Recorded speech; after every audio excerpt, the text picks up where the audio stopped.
എല്ലാവർക്കും നമസ്കാരം. ഒരു പുതിയ ചർച്ചയിലേക്ക് ഏവരെയും സ്വാഗതം ചെയ്യുകയാണ്. ഇന്ന് നാമൊക്കെ അധികം ശ്രദ്ധിക്കാത്ത ഒരു രാജ്യത്തെ പറ്റിയാണ് ചർച്ച ചെയ്യുന്നത്. പണ്ടെങ്ങോ ന്യൂസ് പേപ്പറിൽ ഈ രാജ്യത്തെ പറ്റിയും ഭരണമാറ്റത്തെ പറ്റിയൊക്കെ ഒരു വാർത്ത കണ്ടു. ആ ഓർമ്മയെ മനസ്സിലുണ്ടായിരുന്നു.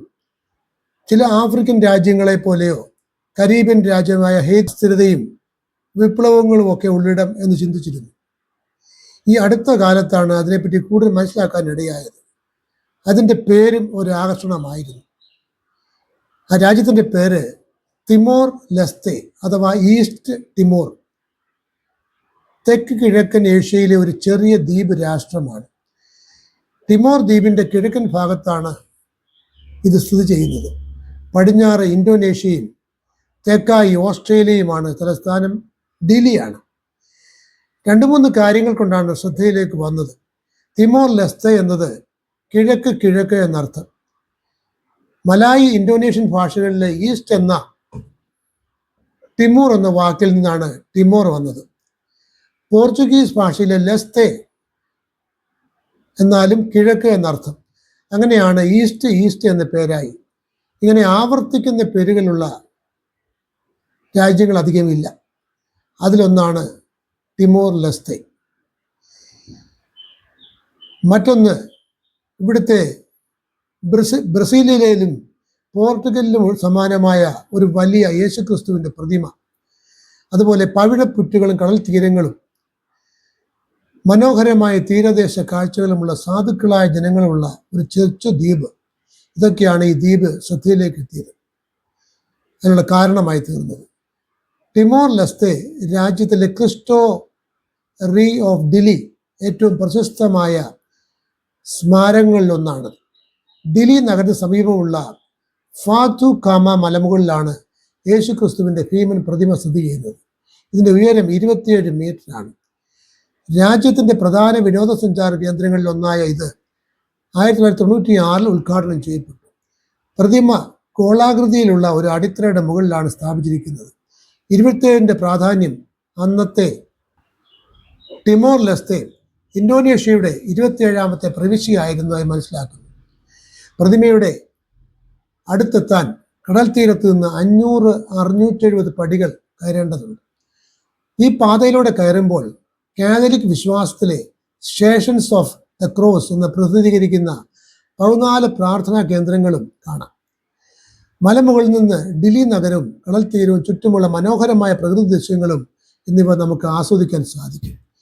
ഈ പ്രതിമ അവിടുത്തെ ജനതയ്ക്ക് ഒരു മതചിഹ്നം മാത്രമല്ല, രാജ്യത്തിൻ്റെ ചരിത്രവും സഹനവും വിശ്വാസവും പ്രതിഫലിപ്പിക്കുന്ന ഒരു ദേശീയ പ്രതീകമാണ്. തിമോർ ലെസ്തയിലെ ക്രിസ്റ്റോ ഡിലി എന്ന ക്രിസ്തു പ്രതിമയും ബ്രസീലിലെ ക്രൈസ്റ്റ് ദ റിഡീമർ എന്ന പ്രതിമയും തമ്മിൽ ബന്ധമുണ്ട്. തിമോറിലെ പ്രതിമ ബ്രസീലിലെ പ്രതിമയെ മാതൃകയാക്കിയാണ് നിർമ്മിച്ചത്. ഇന്തോനേഷ്യയും ഭരണകാലത്ത് സ്ഥാപിച്ച ഈ പ്രതിമയ്ക്ക് ക്രിസ്റ്റോ റീ അഥവാ കിങ് ക്രൈസ്റ്റ് എന്നാണ് പേര്. ബ്രസീലും തിമോർ ലെസ്തയും പോർച്ചുഗീസ് സ്വാധീനമുള്ള രാജ്യങ്ങളായിരുന്നതിനാൽ സാംസ്കാരികവും മതപരമായ ബന്ധമുണ്ട്. ബ്രസീലിലെ ലോകപ്രസിദ്ധമായ പ്രതിമയ്ക്ക് സമാനമായ ഒരു പ്രതിമ തിമോറിൽ സ്ഥാപിക്കപ്പെട്ടു. ബ്രസീലിലെ പ്രതിമയ്ക്ക് ഏകദേശം 30 മീറ്റർ പീഠം കൂടാതെയുണ്ട്. എന്നാൽ തിമോറിലേത് 6 മീറ്റർ ഉയരമുള്ള പീഠത്തിൽ 27 മീറ്റർ ഉയരമുള്ള പ്രതിമ സ്ഥാപിച്ചിരിക്കുന്നു. അതേപോലെ പോർച്ചുഗലിലും പ്രശസ്തമായ ഒരു ക്രിസ്തു പ്രതിമയുണ്ട്. അതിൻ്റെ പേര് sanctuary of Christ the king, Christ re എന്നാണ്. പോർച്ചുഗലിൻ്റെ തലസ്ഥാനമായ ലിസ്ബൺ നഗരത്തിന് എതിർവശത്ത് ഉള്ള അൽമാഡ എന്ന സ്ഥലത്താണത്. 2ാം ലോകമഹായുദ്ധത്തിൽ നിന്നും വലിയ നാശനഷ്ടങ്ങളില്ലാതെ രക്ഷപ്പെട്ടതിന് നന്ദി സൂചകമായി ഈ സ്മാരകം നിർമ്മിച്ചു. 1959 അത് പൂർത്തിയായത്. ഈ പ്രതിമയുടെ ഉയരം 28 മീറ്ററാണ്.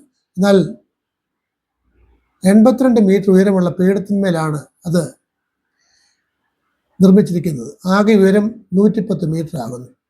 കൈകൾ വിരിച്ചു നിൽക്കുന്ന ക്രിസ്തുവിൻ്റെ രൂപമാണ് ഇവൻ്റെ പ്രത്യേകത. 3 രാജ്യങ്ങളിലും ഒരേ ശൈലിയിലുള്ള ക്രിസ്തു പ്രതിമകൾ സാംസ്കാരിക ചിഹ്നങ്ങളായി മാറിയിട്ടുണ്ട്.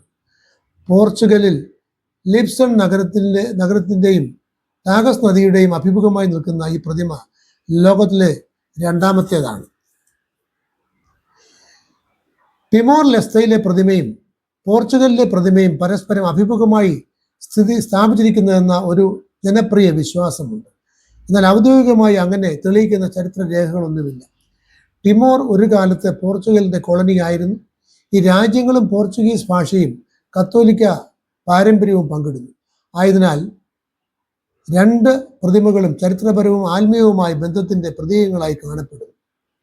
യഥാർത്ഥത്തിൽ നേരിട്ട് കാണാൻ കഴിയാത്ത അകലത്തിലാണ് രണ്ടും സ്ഥിതി ചെയ്യുന്നത്. എന്നാൽ ഭൂപടത്തിൽ അവ ഏകദേശം കിഴക്ക് പടിഞ്ഞാറ് ദിശകളിൽ പരസ്പരം അഭിമുഖമാണെന്ന് ചിന്തിക്കാം. അതിനാൽ ഈ പ്രതിമകൾ പരസ്പരം അഭിമുഖമാണെന്ന് എന്ന ചരിത്രം സാംസ്കാരിക ബന്ധത്തെ സൂചിപ്പിക്കുന്ന മനോഹരമായ ഒരു പ്രതീകാത്മക ആശയമാണ്. ഏകദേശം 15,000 ചതുരശ്ര കിലോമീറ്റർ വിസ്തീർണമുള്ള ഈ രാജ്യത്ത് ഏകദേശം 14 ലക്ഷം ജനങ്ങളാണ് താമസിക്കുന്നത്. മലനിരകൾ, ഉഷ്ണമേഖലാ വനങ്ങൾ, മനോഹരമായ കടൽ തീരങ്ങൾ, സമ്പന്നമായ സമുദ്രജീവജാലങ്ങൾ എന്നിവ ഇവിടുത്തെ പ്രത്യേകതകളാണ്. ഔദ്യോഗിക ഭാഷകൾ ടെത്തും പോർച്ചുഗീസുമാണ്. ജനങ്ങളിൽ ഭൂരിഭാഗവും ക്രൈസ്തവ വിശ്വാസികളാണ്. റോമൻ കത്തോലിക്കരാണ് എല്ലാവരും. നൂറ്റാണ്ടുകളായി ടിമോർ ദ്വീപിൽ തദ്ദേശീയ ഗോത്രവർഗങ്ങൾ താമസിച്ചിരുന്നു. സുഗന്ധമുള്ള ചന്ദന മരങ്ങളുടെ വ്യാപാര കേന്ദ്രമായതിനാൽ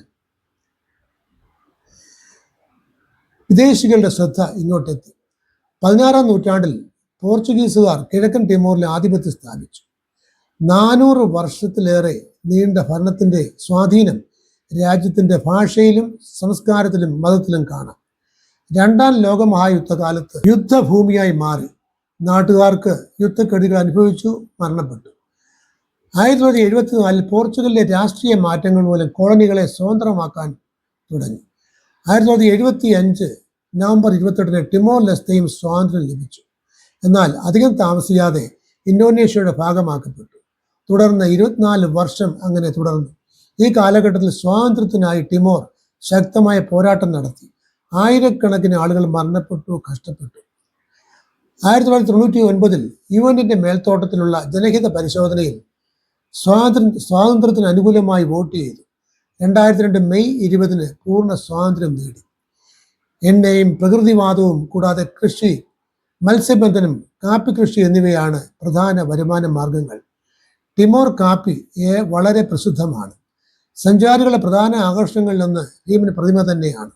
കൂടാതെ അറ്റോറോ ദ്വീപിലെ മനോഹരമായ പവിഴപ്പുറ്റുകളും കടൽ തീരങ്ങളും പരമ്പരാഗത ഗ്രാമങ്ങളും മലനിരകളും തീരദേശ കാഴ്ചകളും ഒക്കെയാണ്. ചരിത്രം അത്യന്തം പ്രചോദനാത്മകമാണ്. കോളനി ഭരണം, യുദ്ധ അധിനിവേശം, സ്വാതന്ത്ര്യ സമരം എന്നിവയെ അതിജീവിച്ച് സ്വന്തം രാഷ്ട്രം പടുത്തുയർത്തിയ ജനതയുടെ കഥയാണ് ടിമോർ ലെസ്തയുടേത്. സ്വാതന്ത്ര്യത്തിന് മുമ്പും ശേഷവും രാഷ്ട്രീയ അസ്ഥിരതയും സംഘർഷങ്ങളും അനുഭവിച്ച രാജ്യമാണ്. കലാപങ്ങളും അസ്ഥിരതയും പലപ്പോഴും ഉണ്ടായി. സമാധാനത്തിനായി അന്താരാഷ്ട്ര സമാധാന സേനയും വിന്യസിച്ചിരുന്നു. എന്നാൽ കഴിഞ്ഞ വർഷങ്ങളിലായി കൂടുതൽ സ്ഥിരത കൈവരിച്ചിട്ടുണ്ട്. ജനാധിപത്യ തെരഞ്ഞെടുപ്പുകൾ നടക്കുന്ന, എന്നാലും ദാരിദ്ര്യം, തൊഴിലില്ലായ്മ, സാമ്പത്തിക വികസനമില്ലായ്മ തുടങ്ങിയ വെല്ലുവിളികൾ നിലനിൽക്കുന്നു. 1999 സുവായ് പള്ളി കൂട്ടക്കൊല നടന്നു.